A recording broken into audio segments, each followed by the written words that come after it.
মঙ্গলবার দুপুরবেলা কৈলাসহর পৌর পরিষদের অধীনে দক্ষিণ কালীপুর বাঁধিরপাড় ১৪ নং ওয়ার্ড এলাকায় বন্যায় কবলিত পরিবারের লোকেদের মধ্যে কৈলাসহর বিধানসভা কেন্দ্রের বিধায়ক বীরজিৎ সিনহার নেতৃত্বে এবং যুব কংগ্রেসের উদ্যোগে খাদ্য সামগ্রী বিতরণ করা হয়। এদিন প্রায় বন্যায় কবলিত ২৫ পরিবারের লোকেদের মধ্যে খাদ্য সামগ্রী বিতরণ করা হয়। আগামী দিনেও এই ধরনের অভিযান জারি থাকবে বলে জানায় যুব কংগ্রেসের নেতৃত্বরা। চলতি মাসের ১৯ তারিখ সারা রাজ্য জুড়ে প্রবল বৃষ্টি হওয়ার কারণে কৈলাসহরের মনু নদীর জলস্তর বিপদসীমার উপর দিয়ে বইতে থাকে, যার কারণে ওই এলাকার অনেকের বাড়িঘরের মধ্যে জল প্রবেশ করে বন্যায় পরিণত হয়, যার কারণে ওনারা আশ্রয়হীন হয়ে পড়েন। তাই তাদেরকে সাহায্যের হাত বাড়িয়ে দিল কংগ্রেস দল।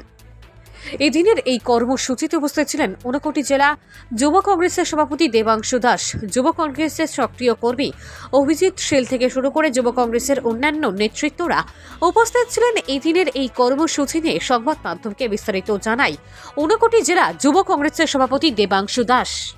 কৈলাসহর থেকে শুভঙ্কর দাসের রিপোর্ট, আরটিভি ত্রিপুরা।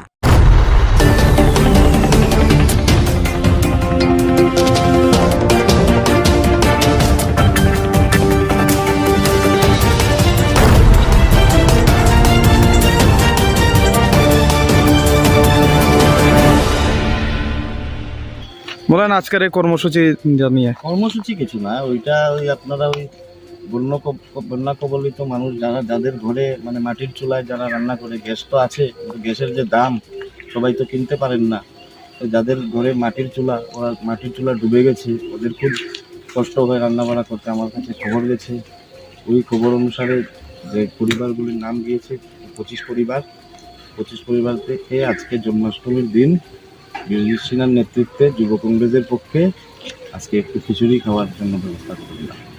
আগামী দিনে এই ধরনের অভিযান জারি আমাদের 12 মাস চলবে। এরা আমরা বীরজিৎ সিনহার সৈনিক, আমরা 12 মাস কাজ করি। আমরা 1-2 দিন এই যে কুমড়ের ফুলের মতন, উজান টোকাইয়ের মতন 2 দিনের জন্য আসি।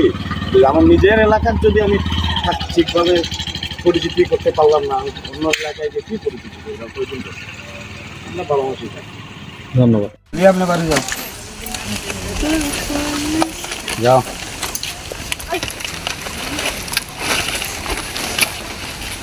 আগে জল দিয়ে জল এলু চাই না কইছে বলে আমরা কইছি তো এদিকে যারা জলে পাইছি এরাও কেউ নাই।